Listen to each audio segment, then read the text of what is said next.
The list of beloved video game development studios that have had long histories of success and acclaim come to an abrupt end due to unfortunate closures is a long one. Sadly, more studios have been shuttered over the years than one can easily keep track of, a number of which fans think back fondly on for the many great games they made while they were active. One such developer was Evolution Studios, which was a name that, at one point, was something of a force to be reckoned with, where the racing genre was concerned. Over the course of more than a decade, Evolution Studios put out a number of critically and commercially successful titles.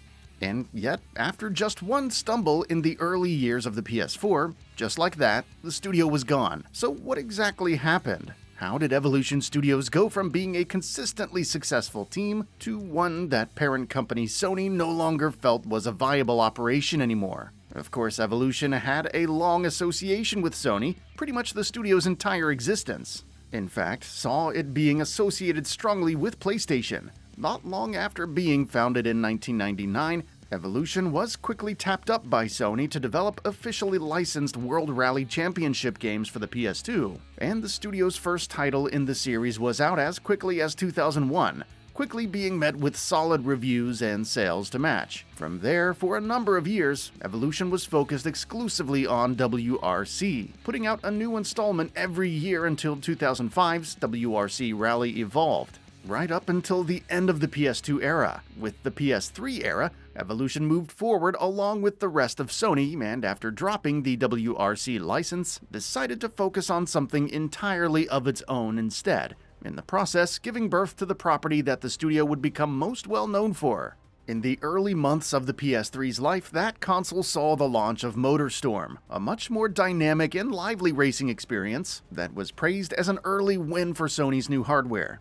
The success of MotorStorm spawned a number of sequels, with MotorStorm Pacific Rift and MotorStorm Apocalypse launching for the PS3 in 2008 and 2011 respectively, with each game placing an increasing emphasis on the series' more bombastic and explosive tendencies, and that was a direction that suited most fans very well. But by 2012, when MotorStorm RC released for PS3 and PS Vita, it felt like the series was beginning to run out of steam. Either way, Evolution Studios certainly seemed to feel that way, because the development team had put MotorStorm on the back burner and moved on to something that they apparently had been waiting to make for a decade, and now, finally, had the technology to properly realize the vision for.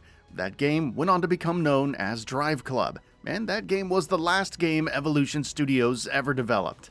Expectations were high for Drive Club, with Sony and Evolution making big promises for the racing title, hyping up things such as its visual fidelity and the emphasis the experience placed on social features and playing within a connected community. To meet those expectations, Drive Club was delayed a number of times, but of course that only increased the anticipation surrounding the game's launch. When it did launch, sadly, in spite of its fair share of strengths and merits, Drive Club just couldn't touch the lofty heights that many had hoped it would. Clearly, Sony wasn't particularly happy about how things had turned out for the racing title, because within months of its release, the company confirmed that it had laid off over 50 Evolution staff members, which at the time was roughly half of the studio's entire workforce. The reason Sony presented for this drastic reduction was wanting to streamline Evolution so that the developer could focus on keeping Drive Club going as a live service title. That, of course, didn't work out either. Drive Club did receive updates and patches and what have you following its release, but things just never picked up for the game the way Sony and Evolution needed them to.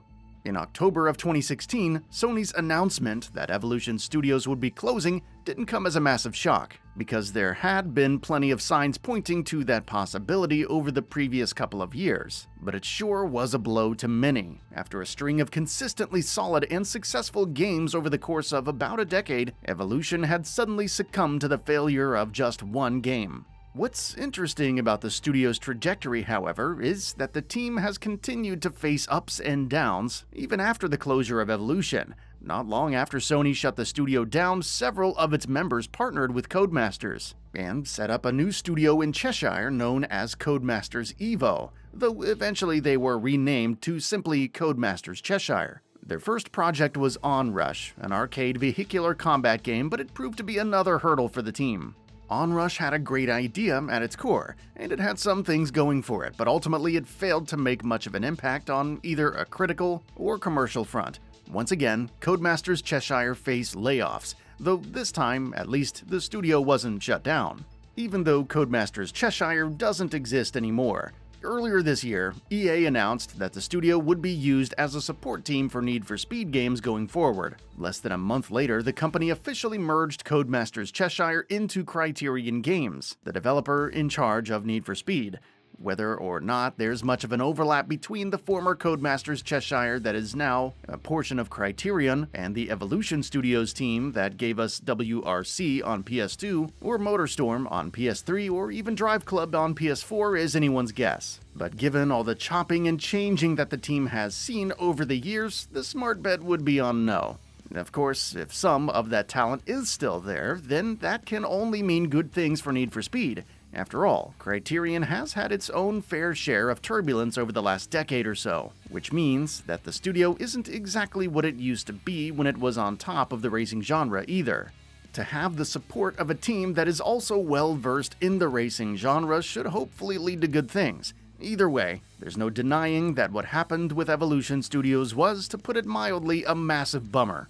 More than a few times, the developer proved that it was capable of delivering solid racing titles, and it did so with games that were often very different from each other, and offered things that not a lot of their peers did. To see that team get gutted over and over has certainly not been easy to witness for fans of racing games. That's all for now. If you enjoy what you saw, please hit the like button. And if you're new to the channel, now is a great time to subscribe. We upload brand new videos every single day. After subscribing, don't forget to enable all notifications by clicking the bell icon. Thanks for watching this video, and we'll see you next time, right here on GamingBolt.